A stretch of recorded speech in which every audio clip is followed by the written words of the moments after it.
And bienvenidos, listeners, and welcome to Über Cinco, the podcast game show where we deep dive top fives. I'm Brian Ernst, your host for today's festivities, and in the den is Mitch Brinkman versus Nathan Hennenfent. Today, our contestants will reveal and defend their top 5 delectable fall traditions to look forward to.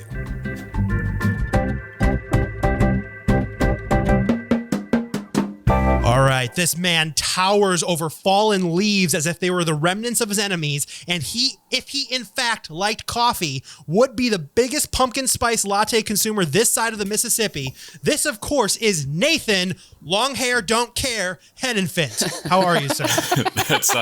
That's a pretty big if, the coffee thing. Wow. A man can dream, can he? Yeah, that'll be a very cold October day in hell before I have even a single sip of coffee. But yes, I'm doing well, feeling festive. Good. And challenging Sir Nathan is the man with the plan. He consumes Thanksgiving entrees and sides, sliding them deep down with his trademark technique of jumping up and down, letting gravity do the work. The one time of year his hair matches the air, it's Mitch. I'll take an Oktoberfest, please and thank you, Brinkman. How are you, sir? Hello! Thanks for having me back again, guys. It's so nice to get to do this show. I love doing Über Cinco. I have so much fun doing it. And here I am with a giant cup of coffee, my number one boy from Succession mug here. For those of you watching at home. Number one boy. Yeah. Do you guys watch Succession? Yeah, L to the OG. I'm ready to battle. I love fall. I'm built for fall. I just want to say that. And he is a sturdy let's boy. do it. Let's do it, boy. Also, right. I just want to say too, for those of you watching at home, however many that is, I have the Dalai Lama behind me here today. Because right now we need some peace and some meditation and some prosperity and some stillness in our world now. So I'm gonna bring that today. And I'm going to rip Nathan apart. Woo! Here we go. All right. And as a reminder, listeners, don't forget to stick with us to the end of the show where I, Brian Ernst, will give you my Fast 5 send-off where I'll rattle off the definitive list of the top 5 fall traditions to avoid with all your might. Ooh, so we're playing some opposites today. Ooh. And a quick message for all our returning listeners. We love pleasing your ear holes with a little tickle and are always looking for more to fill. So please consider dropping us a review wherever you download Fine Podcasts and be sure to share with your friends. And if you, in fact, have a topic or Fast 5 you're dying for us to cover, head on over to bizbear.biz to submit your suggestion. We may even battle it out on an upcoming episode. And for you newbies, let us take you out of hibernation with a quick rundown of the rules. Each player in the den has spent time with today's topic arranging their top 5 answers in order of importance. Those answers have been submitted to the host who will moderate the game, awarding points to the player with the most poignant answer. Starting with their number 5 choice, we will move up the ranks until we reach each of their top answers. But if both contestants happen to have the same answer on their list, well, we have an Uber Stare-Down. You will hear the official Über Cinco siren, and both players must reveal their answer and what number they ranked their submission. An Uber Stare-Down is all or nothing, with one player earning 3 points. After all answers have been read, the host will reveal the final score. And as host, I'm entitled to institute a house rule for today's game. This is the time of year that has a lot of synonyms. So the contestant to hit as many of the ones I have listed on my paper here for what to call this season will receive an extra 2 points at the end of play. Good luck, gentlemen. Thesauruses will not be provided. Do we get extra points for how many different cinnamons we can say? Yes. Okay. If you have that as well. I am toast. Oh, toast. There's one. Oh, hey. There you go. Mitch, you won the pre-game Razor Blade Apple Bob, so you will go first. Here we go. Okay, my number 5 on my top 5 delectable fall traditions to look forward to is one of my favorite things. I personally don't participate in it, but I love seeing it throughout my city here, Chicago, and that is decoration whiplash, I call it. It's when your neighbors, you think, do they support Halloween? Or do they jump straight to a Thanksgiving fall kind of harvest theme? If they do the Halloween decorations, how quickly does it change over to Thanksgiving? Is it like, 12:01 a.m. November 1st? And then again, of course, the classic Thanksgiving to Christmas switchover. Still fall. How quickly does that happen? I love seeing, skeletons that look lonely, on like November 23rd, and you're like, and all I can think of is like, I hope that guy gets a square meal coming up here in a couple days, because he looks skinny. And then also just the like paper skeletons and like paper cutesy witches. Like, ooh, I'm a witch and I'm holding a pumpkin. My cat's here with me. Switching over to like a turkey that's like shitting out a cornucopia of vegetables, just like the top to the bottom of the quality of decorations. I love seeing, and of course like where the school teachers live, because it's always a little bit more cutesy. I feel like you always know where like the dads who refuse to be hardened and put into a box by society because they have the best decorations normally, the most terrifying ones, the ones that really scare the shit out of the kids. I love those decorations. The Rick Ernst house, I believe. The Rick Ernst house. Yeah. He prefers to be called an illumination specialist. My favorite Halloween decoration ever was on my block, my first block growing up on Fairmount Avenue in St. Paul, Minnesota. A dad would rig a harness, put a rope in a tree. He dressed like a zombie, and he rigged it so it looked like he was hanging from his own tree. And then when kids would walk up, he'd come to life and scare them. And he would hang in the tree all night. I applaud that dad. I don't know who that was, but sir, kudos to you. So, oh man, you're setting it up here. This is what I lived for as a kid. This was the one holiday my dad would go all out on. He loves Halloween. So the two decorations that I would look forward to were, he'd have ghosts. We used to have a giant tree in our backyard. So he would fly ghosts from all the branches. That's awesome. He would just take newspaper, stuff them into garbage bags, tie it straight so it was a little head, and then the fishing line over the branch. And I remember helping him one season with that, where he was just like, all right, here we go. And he hit a dead branch. And he pulled, and it fell. And he was like, Brian, run! Branch, me, at the same time, boom, right on the top of the back of the shoulders. Ow! So it's dangerous being an illumination specialist. Damn. So I'm feeling this. You gotta go all out. If you're not gonna go all out for the super scaries, why even decorate at all? Like, this is, because to be honest, I'm even okay with the people who just go cutesy pumpkin everywhere. Sure. Like, sure. I'm all right. Yeah. I just want to see those colors. Give me my browns, my oranges. Yeah. Show me the pumpkins, a little hint of green here and there. I just want to see that color spectrum in any way. But if you do the spooky, scary route, I'm all for it. Also, I'm just going to say it here. Halloween is the best holiday. Agreed. Stop. Just full stop. It is the best. You get to, you get to be someone else who's a total creep, or who's like a total cool, whatever it is. Be whatever you want for the whole day. And you can eat as much candy as you want. And no one's like, what a fucking psycho. I just saw that guy chug 3 beers and eat 4 Milky Ways and like down a box of Nerds. And on Halloween, that's normal. And I love it. So you can, as an adult, you can do that any day you like. Anytime you want. I have already started. You wake up and you wanna be the Black Panther. You want to be Dracula. You want to be, in my case, Mick Jagger. Every day. If I want to dress as Mick Jagger, I'm Mick Jagger every day. And most days I am. Yeah. Well, so see here now, I would do that, but my mirror is very judgmental. And loud, just loud. God, I cannot quiet it. But my favorite costumes are concept costumes, where like I'm going as like me and Danny went a couple years as 2 kids who were recently drowned in a lake. I remember that very school. well. Yeah. It was absolutely mortifying. Specificity, baby. 2 years ago, I was the night manager of like an old shitty motel. We're like pretty sure people were dying at the motel. One of my favorite costumes ever was Dad on Vacation. I was visiting my son in Chicago.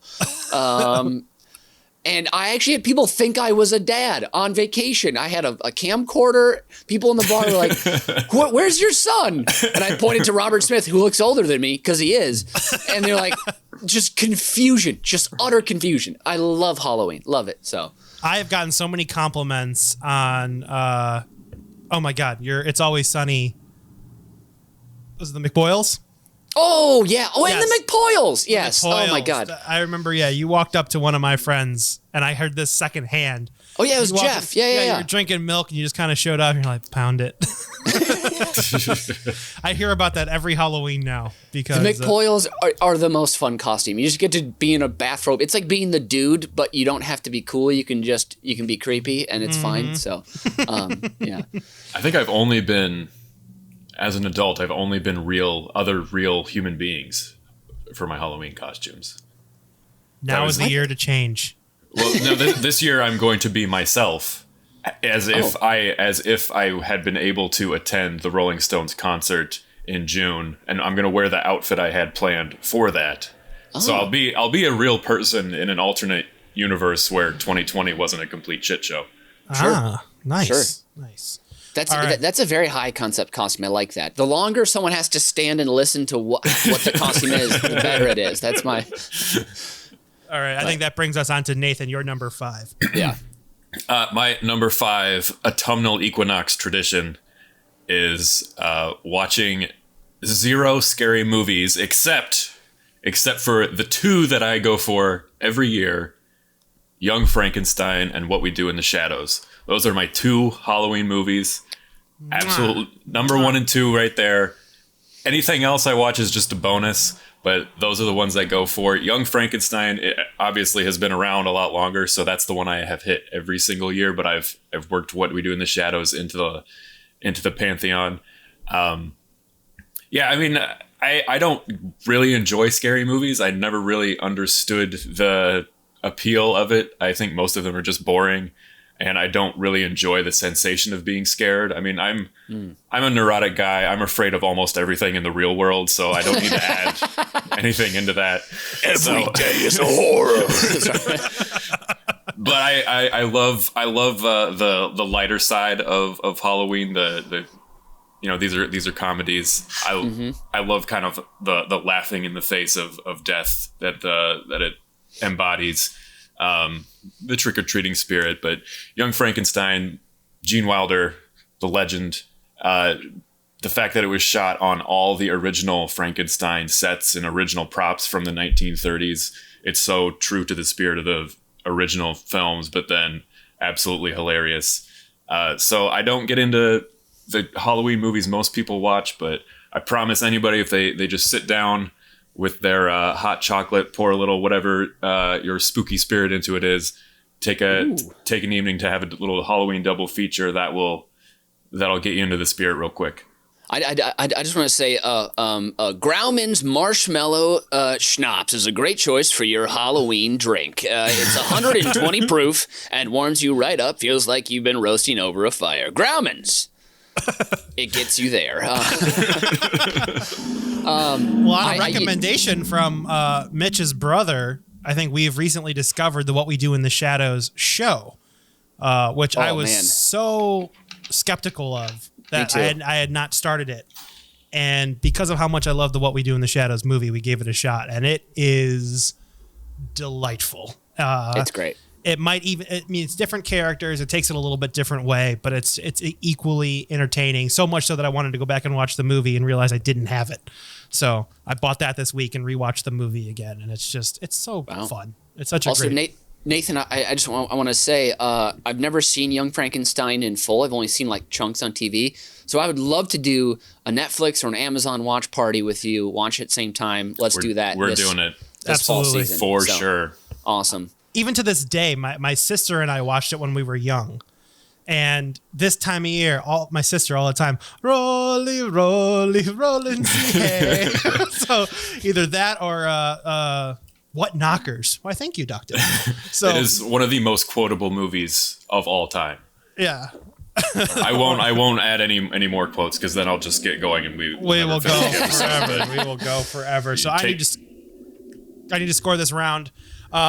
This was a good start. I mean, you've mentioned 2 of my favorite movies, and you've mentioned my favorite part about Halloween. I have to give 3 points all around. I mean, this is just the best. This is the best number 5 anybody could ever do. So Mutual Admiration Society. Woo! I can't be mad at him. So we're going to move right on to Nathan's number 4.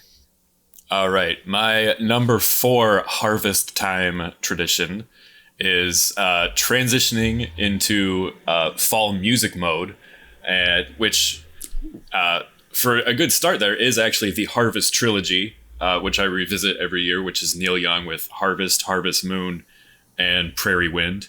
I go through phases every year with the music I'm listening to, and fall comes around. It's a lot of acoustic folk, kind of Americana, with Neil Young representing that. Who's now an American citizen, by the way, recently naturalized. No longer just a Canadian. No offense to Canadians, just a Canadian. I don't think they're referred to as Canadians. You refer to them as Canucks, I think is actually the term. From Canada. Yeah, sorry. Yeah, okay. Got it. Okay, cool. The Canadian Canucks of Canada. Yeah. Yes. Okay. That's accurate. That's accurate. Yeah. I listen to tons of folk music. My beloved British folk music, Bert Jansch. I get into that rustic spirit, take me back to a bygone era. And then I also will start throwing on the only real metal I listen to, the granddaddies of them all, Black Sabbath. The first 6 albums. On Halloween night, you can pretty much just put those on straight through. It'll keep you fired up and going strong the whole way. So I listen to a lot of Black Sabbath in October. I listen to a lot of Alice Cooper. Alice Cooper, great if you want a little lighter take on things, a little tongue in cheek. Also, way underrated. Like, he's known as kind of a novelty act, but those early albums, super underrated. Great musicianship, great songwriting. Always giving you a little wink, but pretty scary stuff. At least on the surface, he's getting his head chopped off on stage. So I really I think that a lot of the music I mentioned, particularly the acoustic stuff I like to listen to and play on my guitar, it matches the crispness of the air and the leaves changing. It really helps me enjoy the season. So I don't know if either of you got any music. If you do this through the calendar year, your LPs rotate through the turntables. So I don't know if you've got some suggestions for the listeners. I got a playlist that I listen to. I'll let Mitch go first because I need to find it. I was just gonna say, I know that like during the fall, I just feel like my heart kind of like, I don't know, turns to gold a little bit. And when I'm out on the weekend, sometimes I feel like an old man, but at least I don't live in Alabama, right? But what I do is I let my house kind of go to the dogs, if you will. So sometimes, I'm thinking a man needs a maid every now and again. Good time to hire.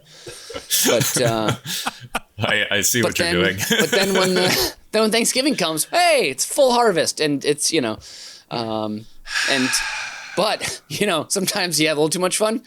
And the needle and the damage that does, careful with that. So is that going to be your number one fall tradition? Is your black tar heroin addiction? Yeah. And of course, all these, they're just words, words. So. Oh man, let's see. My Halloween After Dark playlist has just dark songs on it or some sort of creepy vibe to them. Mm-hmm. You can start with AC/DC Highway to Hell. You can move on to Don't Fear the Reaper by Blue Oyster Cult. You got Sympathy for the Devil by the Stones. You got Bad Moon Rising by Creedence Clearwater Revival. You got Howlin' for You, the Black Keys. So all that sort of theme just kind of keeps going through. I put together a 43 song playlist starting that yesterday to get queued up for the whole month. And the one that cannot be ignored, it happens to be a novelty Halloween song, but it also is the greatest song of all time. I think that's pretty much indisputable, is Warren Zevon's Werewolves of London. Oh, correct. That's a great one. That is on my list as well. That was I remember taking a ghost tour on vacation. And it was like we had to take like a trolley kind of like out through the woods. Mm-hmm. And it was all, super trying to keep a seriously scary atmosphere, and then on the way back just loosens everybody up, ready to hit the town with Werewolves of London. Good song. Song. I was hoping you were gonna say the Monster Mash, but Warren Zevon's a much better artist than whoever did the Monster Mash. So. Bobby Boris Pickett. Oh, excuse me. Sorry, Bobby Boris Pickett. Come on, man. BBP, man, the king of Halloween. There he is. Okay. I I may have told this story on a previous episode. I can't remember, but I do love going on ghost tours whatever new city I'm in. And I took a ghost tour in Edinburgh, Scotland. And I was so excited because Edinburgh is such an atmospheric and beautiful city with tons of creepy, gory history. I was going to say, and so many folks have died there, too. Tons of people have died in Edinburgh. All kinds of executions and betrayals and murders and plagues. And so I was really looking forward to it. And there were several different ones in Edinburgh city centre, the Royal Mile, which is pretty much empty later in the evening. And so my ghost tour guy is like wearing a Dracula costume. He's like a 28-year-old guy in a Dracula costume, which was a bad sign.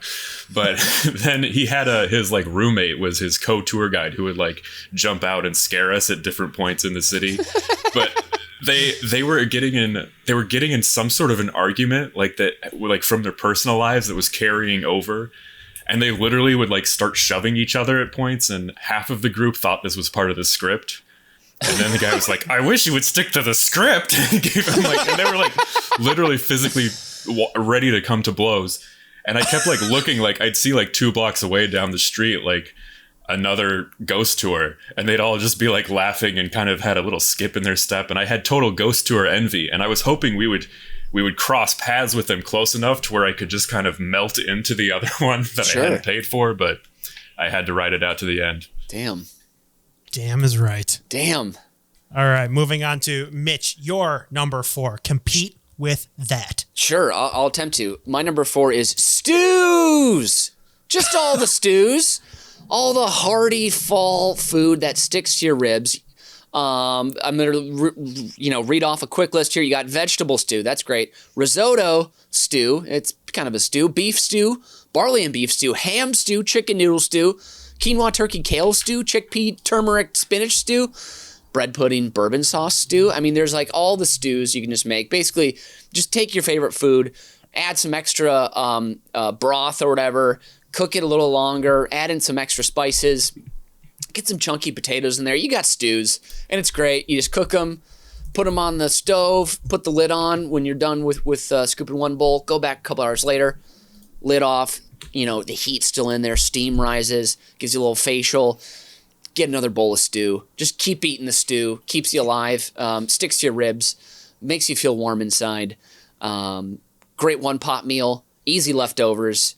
And you know, if you're making a top-level stew, obviously you start with a nice bone. You get a bone, a couple potatoes, onions. You got a stew going.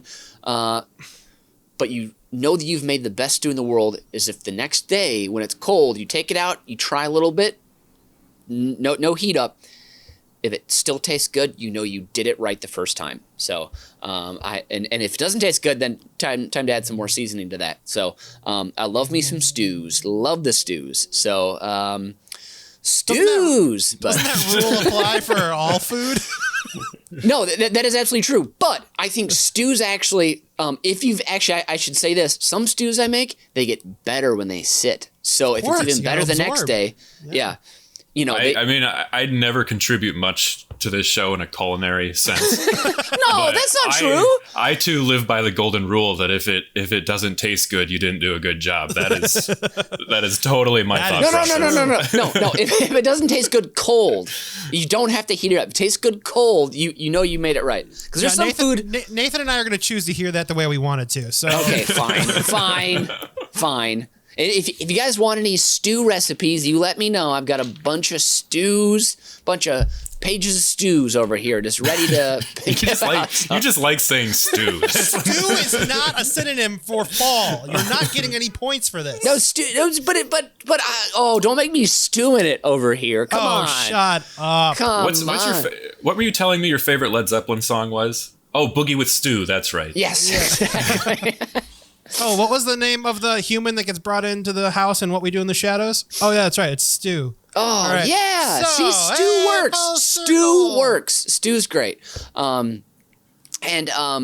What's like, another name for like, what's a great name for food news? stews, news. I don't know. That's not great. You're All right. right, Mitch, you're getting 1 point for this. That's fair. That's fair. And Nathan, you made me go through some of my favorite music there, so I'm going to give you 2 points for this round. Good time of year. You guys don't have any stew questions that are just sitting there, just simmering right on the top? You want to ask maybe? No, we're not stewing in it. We're moving on. Okay. All right. So I think that brings us to Mitchell. We are going to do your number 3. Sure. My number 3 is gourd farms. Everyone loves a gourd farm.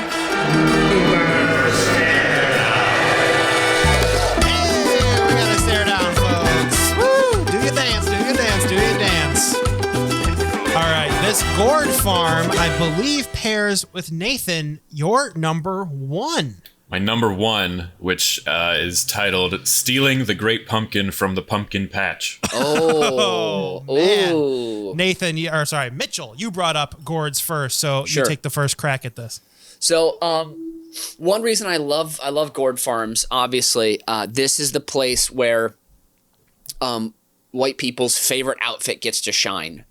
Flannel shirts or white sweaters, jeans, some kind of leather boot, and then like a down vest.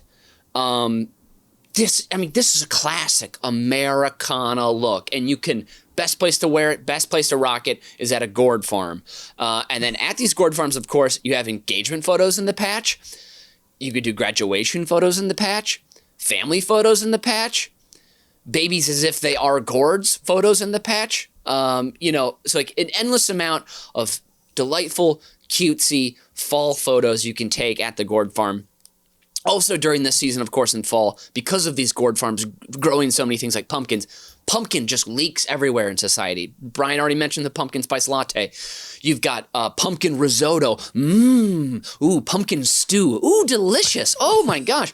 Pumpkin cookies, pumpkin muffins, pumpkin cupcakes, pumpkin cake, pumpkin pie. It's everywhere. This is the work of gourd farms. They're a very big part of fall. And then also what I also love about gourd farms is that, of course, they're going to have your apple cider there. It's going to be hot. It's going to be delicious. You sneak a little bit of Grandpa's cough medicine in there.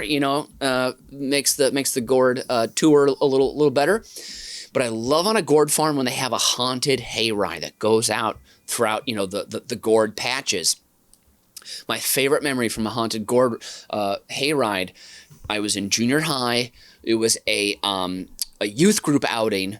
So I was there. I was going to meet some new kids tonight. I was going to meet, some girls not from my school, if you will. Wow. We're on the haunted hayride. We're going through. People are jumping from the gourd patches, scaring us on the hay trailer. And then one guy dressed like, I think it was Freddy Krueger, jumps on the side of the trailer, and then he's about to come up and scare people. He loses his grip. Oh, there he goes. He falls directly on his back on a rut and breaks his back. Is that for real? And the haunted hayride stops as the person driving the tractor has to get off and tend to, let's call him John, who's lying on the ground screaming in pain. And they call an ambulance, and we sit there for 45 minutes listening to John yelp in pain as the tractor driver tries to soothe him. And the ambulance drives out in the field through the ruts, puts him on a stretcher, and takes him away. The person gets back on the tractor and then tries to continue the haunted hayride. See, this is where having a speaker system and access to Werewolves of London would come in handy. Yes, absolutely. So instead, we're just sitting there getting real cold on the trailer, not sure what's appropriate for us to do here. So we return to some quiet flirting, like that kind of stuff. But man, what a spooky night. That was terrifying. For real. So, all right. Well, gourd farms. Yeah. Just like this season, they can take a turn real quick. Yep. Nathan, you need to defend your pumpkin patchedness. Well, just to add on to the many wonderful gourd farm pumpkin patch things Mitch mentioned. There's one in central Illinois, not far from where my sister and her family live. And we went last fall, and they had absolutely everything there. It was massive. They had the corn maze, which was super fun to complete. And then they have a ballistics range. Oh, yeah, of course. The air cannons you shoot produce out of. Okay, thank God. It was just a gun range. Mitch just went on a roller coaster. I did.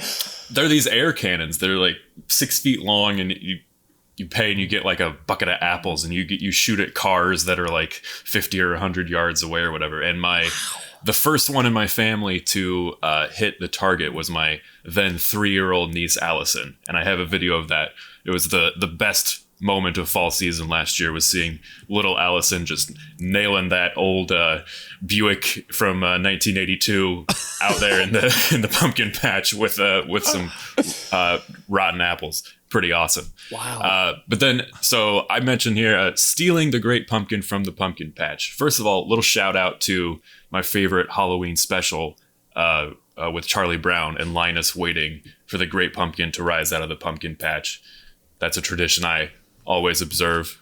But then stealing the great pumpkin from the pumpkin patch is actually a story from my father's youth. And it goes like this. There was a high school teacher who was also a neighbor. When I say neighbor, I mean he lived probably 3 or 4 miles away from my grandparents' farm, on his farm. And he was in charge of some society that, like, I don't know if it was the FFA or some equivalent, some sort of a club. And the fundraiser they would do was he would grow the largest pumpkin, or he grew pumpkins that, like, tried to grow the largest ones he could. He was a smart dude, so he knew the science behind it. I don't. But then the largest one he would take and he would put on this stump that was in the middle of his yard. And then Halloween night, the members of the club, the organization, would be patrolling the grounds of the house, and everybody was invited to come out and covertly try to break into his yard and steal the great pumpkin. And if you got caught by Mr. Lowry or any of the students, you had to donate like $1 to the organization. This was their fundraiser. But if you got caught, I think then you got taken inside the house where Mrs. Lowry would serve you some hot chocolate. Oh. So, yeah. But anyways, my dad was a freshman in college. He went to college like maybe 30 miles away from where this took place. And so they got a bunch of guys and they got a flatbed truck, and my dad laid down in the back of it, and they went, like, he was covered with blankets. And so they drove up to Mr. Lowry's farm, and they called some people over, and Mr. Lowry included, and we're like, hey, we're trying to find George Hennenfent's house. We were going over there for a Halloween party or whatever. And so they're trying to, there's no GPS. This is back in the 70s. And they're trying to explain what country roads they need to get to. Like, this one's going to be gravel, then you're going to have to turn right at the shed that's falling over, and that sort of. And whoever's driving kept playing dumb. Is like, wait, so then I head southeast and head 40 paces to so they draw it out as long as they can. So more and more people come over, and then my dad and some other guys sneak out the back of the truck, run over, get the great pumpkin, jump back in, drive away, and they were the only people in the history of this tradition that ever stole the great pumpkin. Wow, that's awesome. Holy crap. That's incredible. What a clever scheme. Yeah. This is one that no high school teacher would ever get away with implementing now. Yeah. Yeah. Encouraging covert operations out in the middle of the night, in the middle of the country with reckless teenagers. I don't think so. As I say, and I say often, the 70s. Yeah. What a different time. Holy cow, that was a roller coaster of a story. And Mitch, I don't think you can compete with that. I mean, stealing the great pumpkin from the pumpkin patch, I think is worthy of the full Uber stare down. 3 points. I get it. That's goes to you, Nathan. So that was Nathan's number 1. That was Mitchell's number 3. So let's hear Nathan's number 3. My number 3 gathering season tradition is busting out the yield time fall wardrobe.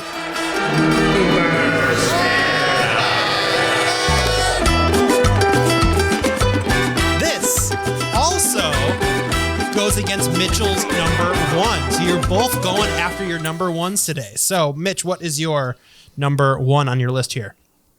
My number 1 is I call them just quite simply your cozies. It's the cozies you're wearing. Your sweaters, your slippers, and your sweaties. And of course, when the fall comes, it gets a little chillier. You finally get to do away with the AC. You stop sweating, thank God. And that's when I reach for my slippers, and that's got to be a Minnetonka moccasin. High quality slippers. They come in many different styles. My favorite is a classic. Is their classic moccasin style? Kind of like a tan, like a deer hide, if you will. Beautiful slipper, great construction. Never had a hole in them. I've actually had 3 pairs. They last and last and last. They're wonderful. And then, of course, your sweaties, which, of course, sweatpants. Shout out to Bombas. They make a great pair of sweatpants. A little more expensive, but the most comfortable pair I've ever had. I also own a Lucky brand pair of sweaties, which inside the like the flap where the zipper would be, it says Lucky You or something. It's like it's a little dangerous. Keeping alive a little fall sexuality, like that. And then, of course, you can go classic Champion brand sweaties. Those work well too.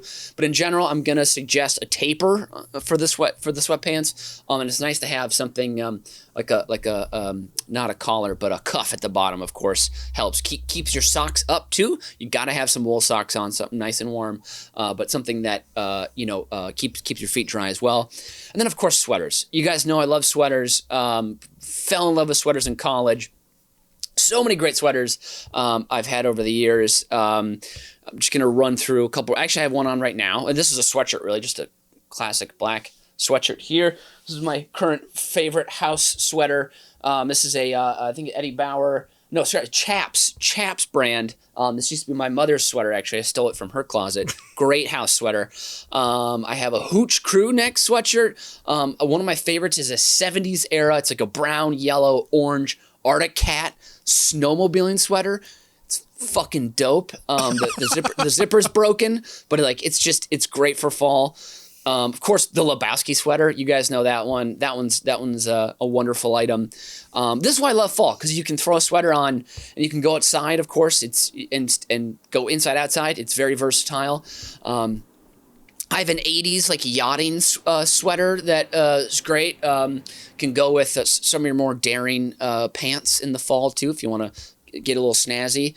And then also my new favorite sweater for the season. It's a reindeer sweater, and it's just Christmassy enough, but it's not too Christmassy, so I can wear it in October and November, and no one's gonna call me out for being a Christmaphile, if you will. So there's nothing better. Saturday morning, Wednesday night, Sunday afternoon, getting on the comfy, warm clothes, snuggling up underneath a blanket, putting on reruns of The West Wing, or watching What We Do in the Shadows. The West Wing? What? So fall. It just screams fall. I'll think about some Sorkin dialogue and some Martin Sheen to get the fall rolling. Yeah, baby, when the presidency had gravitas, man. So I love the cozies. Big fan. And also I like too, because in fall, especially of course in the Midwest, you wear bigger clothing. So maybe your summer beach bod is turning into a fall lump a little bit. That's okay, because the cozies cover it. And it's still if you've ever seen a great sweater in fall on a man or woman, it's it can still be a sexy thing. It can still be ooh, that's a great sweater, so. There it is. My long ramble is finally over. Thank you for listening. Thank God. Nathan, why have you chosen the fall wardrobe? Well, my fall wardrobe, it was sort of something I adopted when I was about 18, 19, and it's pretty much stayed the same ever since. It's sort of my some music that reminds me of the fall season as a youth with homecoming football games and, the back to school when I wasn't tired of it yet for the year. My favorite part of my childhood, but my childhood musical heroes that remind me of my small town happen to have great fall looks that I love, which is the simple blue jeans and then your dirty old t-shirt and your flannel. This is my Kurt Cobain, Eddie Vedder, Neil Young look. So just strumming my guitar, looking like a grunge icon. This is how I've done it since, about 2006. And it's never going to change. If I haven't changed at this point, I'm going to ride it out. And I have to be honest, my other big change I do make when I'm not wearing the flannel is pretty much all summer I'm wearing just t-shirts, like a lot of rock and roll t-shirts, a lot of novelty t-shirts, just like my t-shirts. But then in the fall, instead, I'll wear that same t-shirt, but with a long sleeve t-shirt underneath it. The sleeves under sleeves look. Oh, yeah. Which I think really it has a slimming effect. It makes you look a little bit taller. It makes you look a little bit more robust in the biceps. It's really, you can cover up a lot of things you may have been trying to work on over the summer, but you didn't quite achieve those goals. Just put on that long sleeve t-shirt under the regular t-shirt. It's it's worked for me for decades. So I like that. And also the other big thing I like. Oh, go ahead, Mitch. I was going to ask, what does it mean when you wear a dirty old t-shirt in the summer? But I think you kind of answered that, perhaps. But it means I'm a lazy man who doesn't do a lot of laundry. The other big change I like, and Mitch was talking about this a lot, but I really love switching to flannel pajamas. Instead of sleeping in my basketball shorts. I sleep so much better when I'm in the flannel pajamas. I sleep so much better. I get a good night's sleep in the fall better than any time of year. And, there's nothing worse than sleeping in warm temperatures. I don't know about you. I can't do it. I love to sleep in a nice cold room. I'd rather sleep super cold than under the blankets. Oh, yeah. And maybe, I'll fall asleep in my bathrobe a lot on accident because it's just so big and comfy. It's like a gigantic snowman is giving me a hug, like the abominable snowman at the end of Rudolph the Red-Nosed Reindeer when he converts and he's a good guy. Almost he's just bounce. giving you, or like that hug GIF that's in a lot of messenger apps, which I think is from Monsters Inc. It's like that, but all night long in that big bathrobe I've got. So the nightwear when you're not even leaving the house is also super important. What brand of flannel nightshirt do you recommend? I have no idea. Okay. Also, I'm curious. These flannel pajamas, is this a top and a bottom? Is this a onesie? Are these like shorts with a flannel tee? Or is this something like? Do you look like you're out of the 40s and it's long sleeve top, pants bottom? It depends. I do have a lot of the matching flannel, same pattern, top and bottom. And then I have some others that are more like a light sweatshirt top with a separate one. See, my mom, for my entire life, has gotten everybody in our family new flannel pajamas or close approximations thereof on Christmas Eve. So I have a drawer full of flannel pajamas. I will never run out. I could have one for every day of the month of October, then just take them all and do one big mass load of laundry, and then I'm good for November, and then right through again to December. Wow. I had no idea you had a whole drawer of just flannel pajamas. I do. That's kind of delightful. Wow. Yeah, this is a true fact about myself. We are really lifting the curtain tonight, boys. Wow. Yeah. Wow. Nathan, after 15 years, I finally feel like I know you. All right, time to score up this Uber stare down. Mitch, you're playing to my strengths here. You know how much I love the sweaties. You know how much I love this. I need to bring up Bombas, and I've been to their website, and I can't afford the Bombas. So that's going to take you down a little bit here. So let's go over to Nathan. Nathan, you hit the nail on the head. You know that I firmly believe that everywhere on the planet, room inside or outside, should be between 58 and 62 degrees at all times. Yep. So, summer is terrible, it is stupid, and it's indefensible at how hot it gets when you need to sleep. So sleeping in the cold with your comfy jammies will win you this Uber stare down. 2 in a row for you, Nathan. Oh my God, I can't believe I beat Mitch on a wardrobe-related stare down. God. Let's end the show right now. Brian, I showed you a Chaps by Ralph Lauren sweater in the frame. How does that not come on? Because, like Nathan, I have no idea what brand any of my clothes are. Oh my gosh, it was familial. It was my mother's. Like, what? Don't I get any points for that? For tradition? You stole. You are a thief. Why don't you go put it in a stew or something? All right. Oh wow. All right, Nathan, you're winning all the points here, so I think we got to go back to Mitchell to hear his number 2, his finale here. I'm gonna go all out on this one. Okay, you guys are gonna regret this because your hair is gonna be blown back by how strong this one is. All right, well, my number 2 is. Are you ready for some football? Number 1 party with Dan and Pat and everyone to do. Football is back, baby. Woo! Thursday night.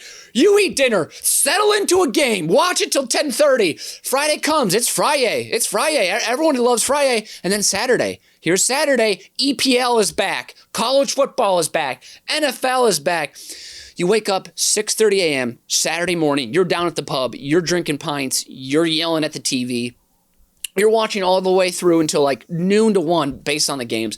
Then you go straight to college football. You're watching 19 and 20-year-olds give each other concussions all the way till 10:30 at night. The fun does not stop. You meet new bros. You make a ton of friends. You try a bunch of beers. It's super delicious. Sunday comes. You wake up early again. More English Premier League matches. Then you go to the grocery store, you get your fixins for some, some spicy chili, perhaps, maybe some nachos.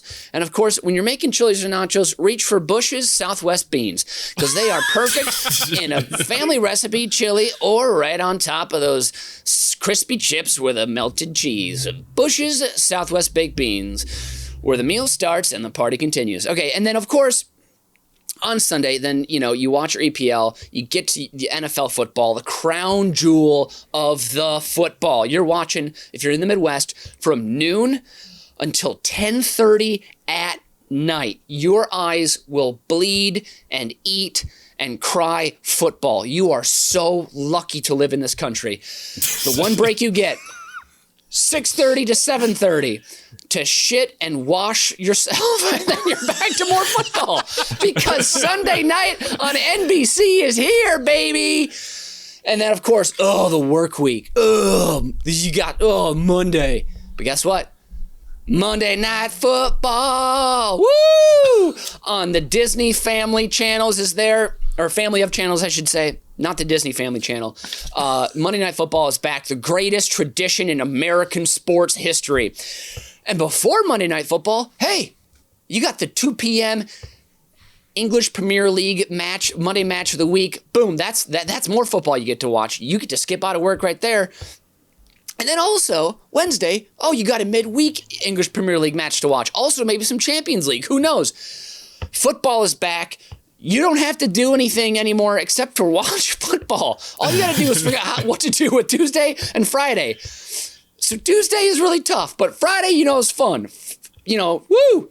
TGIF, right? And so football is back. Woo! Number 1, football. Football. I've got to say, I'm so glad you included the Premier League in here coming back. Yeah. I think because Mitch, you and I have watched so many Premier League matches together over a decade going now. Yep. And I'm so glad that we both developed the mutual obsession with that, because I remember like first week of freshman year when you and I just met and moved in together as roommates, and one of the first things I remember you saying was like, yeah, great, and Saturday mornings we'll get up and we'll have some Rolling Rock and watch college football all day. And I was like, oh yeah, great. And yeah. Also, I have to take a little bit of offense that you mentioned, I haven't watched American football in a long time, but I definitely watched it back in the 90s. And you took the 6:30 to 7:30 hour on Sunday night, and you forgot about the most important part of my childhood, which was 7 p.m. Sunday night. The new episode of The Simpsons was on. Sorry. Yes. But the Simpsons of old. Yes, if this is Sunday night in 2000 or late 90s. Yes, you're right. I do apologize. I'm sorry for that. Error. I will call it an error. I'm big enough to call it an error. I'm sorry. But are you ready for some football? Hold on, guys. 1 second. He's getting his football for you listeners. I've got a football right here. Look at this. Boom. This bit that plays so well over audio is being sold by For those of you watching at home, I have a grip on the football exactly like Tom Brady. Woo, the GOAT. Here we go. But yeah, so I mean, obviously, football looks a little different this year, but this is just, this is to talk about all the years previous as well. So, college football isn't that great. I mean, to some people, but when you're out and you're watching things, you can always take a shot at making a new friend, right? So that's nice. Did either of you go to a lot of high school football games on Friday nights when you were in high school? Yeah, every now and again. Not particular. I was there to film them from the booth. That's what I was there for, to film the sports ball. It was probably one of my favorite things. I mean, I'm not really a football fan, never was huge into it, but it was super fun in my small little town. It was one of my favorite things about growing up there was going to the football games on Friday nights because literally everybody was there. Yeah. I mean, you could fit the entire population of my town in and around the football state. The bleachers we had probably had a maximum capacity of about 200 people. So like most people were just lined up around the fence along the side of it. Yeah. And then, whatever school we were playing, I'd get to like try and muster up the courage to go, ooh, I can go talk to some of those girls from Elmwood or wherever. And it went well, like maybe one time. But the anticipation all week was fantastic. And then when I was even younger, when we would go when I was like in between like, I don't know, 4th and 5th grade, around that, you would go like behind the bleachers. You wouldn't watch the game. And you would play touch football that then just turned into an absolute bloodbath. Oftentimes you would forget there was even a ball involved. And it was just people just spearing each other. You get up, you'd wipe the dirt off your face, and then somebody would just take you out from behind. I don't know how there were not multiple serious injuries, but that's when you turn around to the plethora of ladies and be like, this is what man stuff is. Yeah. Oh man! If I lived in that town during football games, I would just like sneak out and go to the local Minnetonka moccasin outlet there in town and just steal all the slippers. No one's there. Get all you can. So Mitch is not playing to the host this week at all. It feels like he's going with a completely new strategy. What? He's talking football, baby. He's talking about the thing that matters the least in my life at all. So Nathan. Without Chicago Bears football, the Chicago Sun-Times would not be in business. That's a hot take. Wow. Pick it up if you want, but that is burning hot. You will lose your fingerprints immediately. All right, Nathan, you do not have an uphill battle here. As long as you mention something cool, you will win this round. What do you got here for your number 2? My number 2 is the seamless transition from regular depression into pumpkin spiced seasonal depression. Now we are talking. Just wear it like a blanket. Oh yes, good old depression. So I think it's particularly prevalent this year since everybody has been depressed all year for a variety of reasons. And now it's like people are trying to feign excitement about, the days are getting shorter. This is good. The temperatures are dropping. I'll comfort myself with some pumpkin spice, whatever this may be. Yeah. And put the goddamn football down, Mitch. Sorry, I'm done. Sorry, Mom. Sorry, Dad. Sorry. I'll eat my green beans. I'm sorry. Okay, I'll sit down. Yeah, and I think I love the resiliency of the human spirit this time of year because everything is dying. That's what we're celebrating. Everything is dying. Halloween is about death. The whole harvest season is about death. The leaves falling and changing color is because they're dying. And January's coming. And here in Chicago, January and February are brutal. We're obviously going to have a polar vortex, but everybody's just like, yes, fall, it's the best. We're slowly descending into darkness, but everybody celebrates it with the absolute utmost. So even though things are getting worse and worse and worse, we don't care. We embrace the chaos and the pain. We laugh in the face of death. We literally wear masks. We pretend to be dead people. He has spoken. That's true. So are you referring to Mick Jagger here? What's going on? Mick Jagger will never die. Take that sorry. back. Okay, sorry. Okay, whoops. And yeah, so that's my favorite thing about fall is I don't know how it got twisted into becoming such a fun, cozy time of year, but I think it's probably just a subconscious existential rejection of our mortality on a very philosophical level. And so, winter's brutal and it's coming, but it's like we're on a roller coaster ride, but there's no up part after the initial drop. So we're just having that fun on that first big drop down. There's going to be no sidewinding 0G turns coming up, at least not until next summer. But we're going to scream as loud as we can and have a great time for the 5 seconds of fall bliss. There you go. Bliss. Oh. It's just, I mean, what do you do in winter? You watch football. I'm sorry. It always comes back to football. It revolves around the football. There are so many better things you could be doing with your time than watching people get CTE for a season. So what I am going to say here is because Nathan brought up the polar vortex, which is truly the only days out of a year that I don't sweat, I have to give you the full 3 points here. So pro polar vortex, pro fall depression is going to win over this. So you will get 3 points, Nathan. Mitch, you'll get 1. Also, Brian, can I just say, you don't just get CTE for a season.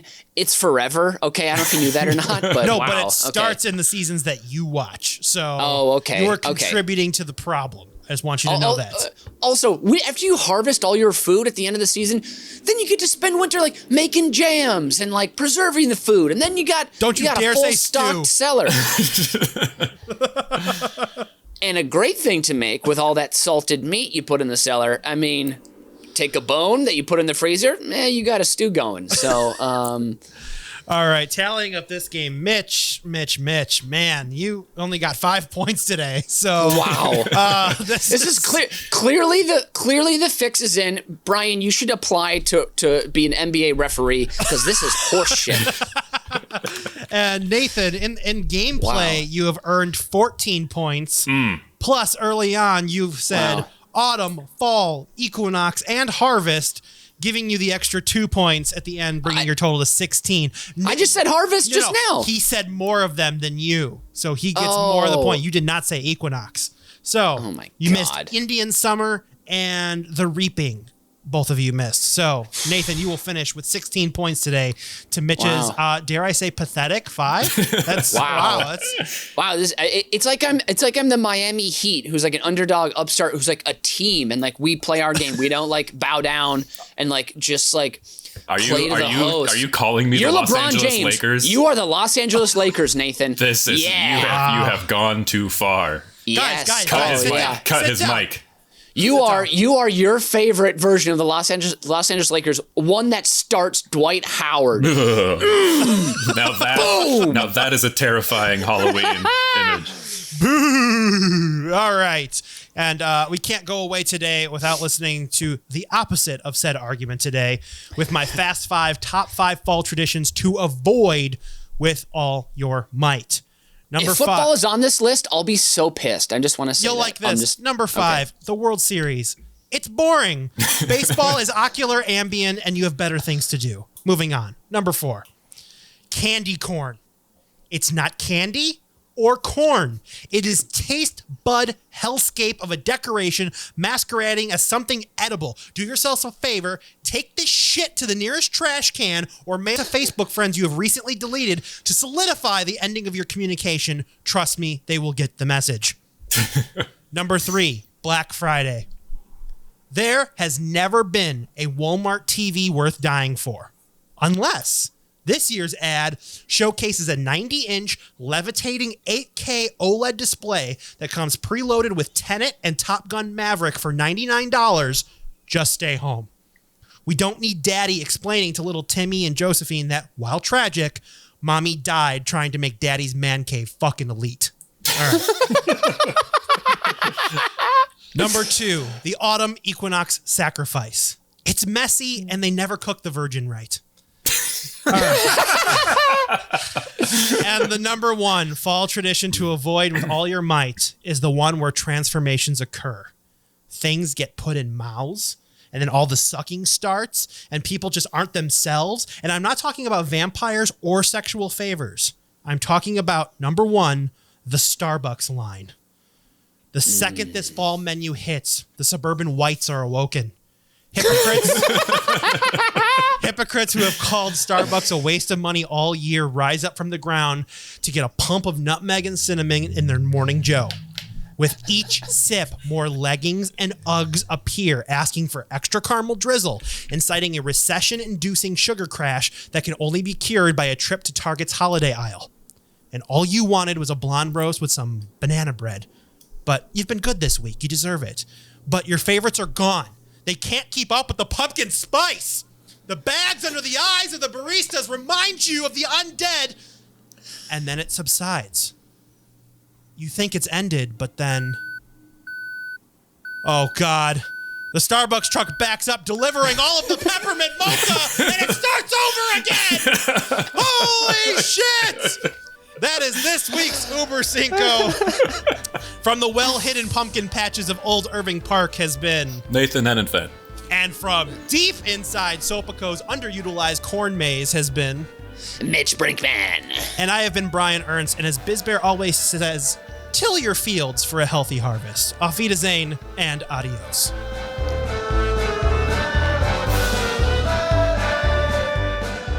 You've just listened to Über Cinco, a production of UBK Studios. Subscribe to the show on Apple Podcasts, Spotify, Stitcher, or wherever you get your fine podcasts from. If you like what you hear and want to support the show, please visit our Patreon site at patreon.com/UBK Studios. Every little bit helps us keep the lights on and the bill collectors at bay. Keep tabs on us on all the social media at UBK Studios, and most importantly, subscribe to our YouTube channel so you can see that we really are just a bunch of good Midwestern boys.